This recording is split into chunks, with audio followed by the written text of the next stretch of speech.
Okay, hi and welcome to the Co-Create video blog. I'm Laura, I'm a Learning and Development co-creator at Nicholas Associates Consulting.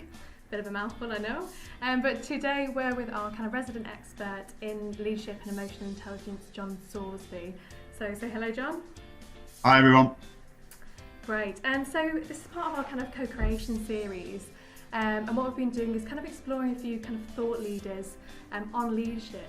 So last week I kind of took part in a webinar with Tim Brown, so the IDEO CEO, and kind of funkily named Tea with Tim Brown.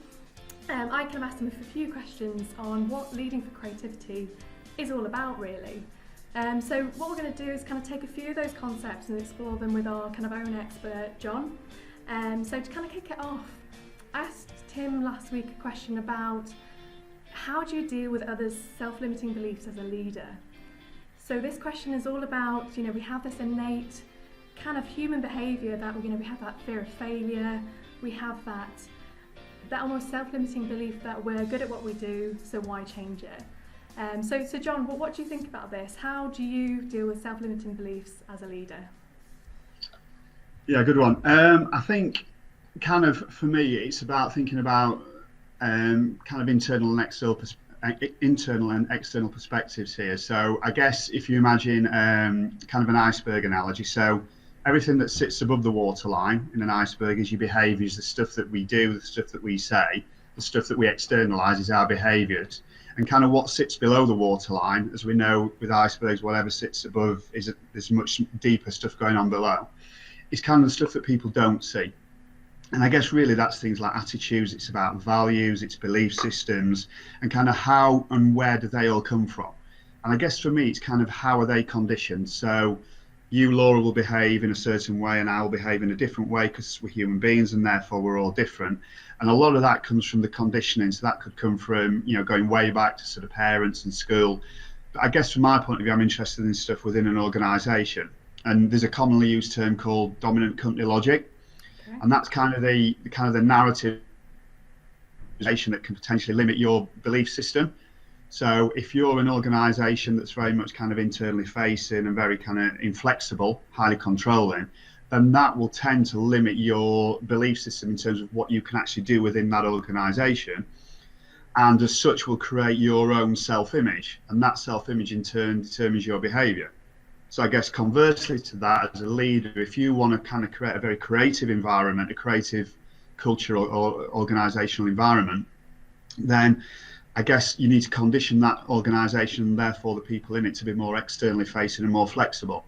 So then their behaviours, the bit that sits above the waterline, are going to be much more around creativity and looking to the external world for new ideas. Perfect. That's really interesting. Thanks for that. I love that analogy of that kind of iceberg. That's great. And I suppose when we're talking about all these kind of beliefs in ourselves and that limitation, I suppose today in our kind of what we call a VUCA climate, the rate of change is so different from it was before, and it's so constant. So we're kind of experiencing new things daily, or even by the minute or by the hour. So as a leader, and in these kind of more ambidextrous organisations, how do you deal with that? What are the kind of leadership styles that we should be using today to kind of deal with this kind of rate of change? I think, again, the VUCA comment is very valid. I mean, the world is volatile, it's uncertain, complex, ambiguous, and that isn't going to change. I think it's Moore's law that says technological output doubles roughly every 18 months. So the pace of change isn't necessarily going to slow down anytime soon. So as leaders, what we need to do is think about the style that we adopt within that kind of ever-changing environment. So for me, it's no longer about kind of controlling people in terms of how they think, what they do. It's about trying to create this sense of order within an organisation. So what do we mean by that? So if we go to kind of the external world and think about complex systems in nature, etc., the way we view those is that on the surface of it, it looks very complex, like most organisations do. But actually, if you sort of go kind of below that layer, really, what you tend to see in nature is that this complexity comes from self-repeating patterns, and those self-repeating patterns actually sort of repeat around what in nature it's called attractors. So what can we develop within organisations that can be our attractors? So what are our reference points, I guess, to create this sense of order? And all of that is kind of wrapped up in what we call fractal behaviour. which may be a new term for some, but it's this idea that what is it on the surface looks very complex, actually is pretty simple. So within organisations, I would argue that what leaders need to be doing now is a real focus around vision, a real focus around values, and a real sense of what is the purpose of that organisation. And that in turn will create a sense of kind of order for people within that organisation, which still gives them that creativity, that space to be creative, but it gives them kind of those boundaries. So you're not controlling them in the kind of, I guess, the managerial way, the old-fashioned kind of managerial approach. You're giving them that sense of freedom to be creative within that kind of ordered environment, if that makes sense. Brilliant, it does. And I think that's what's really interesting is that, I suppose as human beings, when we see chaos, we try to make these patterns, we try to make sense of it. And I think it's those, what we'd call those kind of reference points to kind of work around. Great. So kind of just another question for me is that when we actually think about these kind of uncertain and biggest kind of scenarios as such when we're in organisations, I think Tim put it very well last week, is that actually as a leader, it's a little bit like a dance. So you need to be able to step into a role, step out of a role. And it's almost this kind of choreography of leadership. How do you know when to kind of flex your style as a leader? What are those kind of trigger points? I think the first thing, Laura, is to sort of accept that you do need to flex. In terms of leadership, it's very important to understand that different situations require a different leadership style or approach. So if you're involved potentially in a crisis situation or a very time-constrained situation, then you may well want to adopt a more directive approach to leadership, which is a bit more tell and do, but there's a reason for doing that. But then there are other times where people are perhaps requiring more of a supportive or a coaching role to the leadership style. So classically, if they're in that kind of storming phase of team development, people don't want to be constantly told what to do all the time.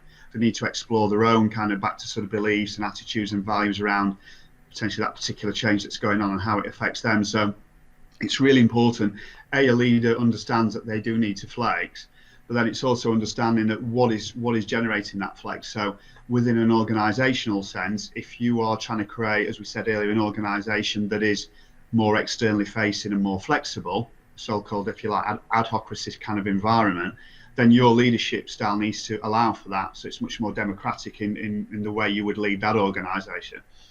If perhaps you're still in an organization that's still very kind of internally facing and more controlling, then your leadership style perhaps then needs to go back to a bit more tell and do. So it's a kind of which comes first, if you like, the horse cart scenario. Is the leadership style coming first, or is it the organizational design that comes first? So my argument is that you need to establish what is it your organization is there to do, and then your leadership style will be dictated to some extent by that. Whereas some people tend to go the other way. So I guess really it's understanding your organisation and what its purpose is, and then flexing your leadership style appropriately. Great, that's really interesting. Thanks for that. So I suppose just to summarise then today, we've talked about self-limiting beliefs, we've talked about this kind of leadership in a view for climate, and also these kind of, how do you know when to flex? So, again, it's that horse and cart scenario, which I really love. So just to summarise then, John, what would you say are your kind of 3 top tips for being a leader in this kind of 21st century kind of environment? I think certainly, without, in my opinion anyway, any shadow of a doubt, the primary role of a leader in modern day organisations is this clarity of vision.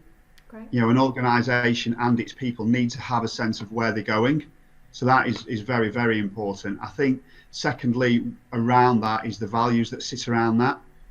And I guess thirdly as well, I think it's trying to have that energy. So it's great having the vision, kind of that's the easy bit, as it were, the 1% inspiration. But with that, it's got to go that kind of professional drive and enthusiasm in a positive sense to sort of kind of get set off on that journey. And then understanding on that journey, there are times where you need to flex. So there's very rarely that you start at A and finish at B in any of these kind of organisational journeys. So there's going to be lots of times where you go down cul-de-sacs, it's not right, you've got to come back. So it's having that flexibility and that agility of thinking to realise that you've kind of gone off course a little bit and bringing people back. So for me, a lot of what I talk about with people is kind of this journey. All of this is around a journey, not a destination, but in any journey you've got to set off with a sense of where you're going to.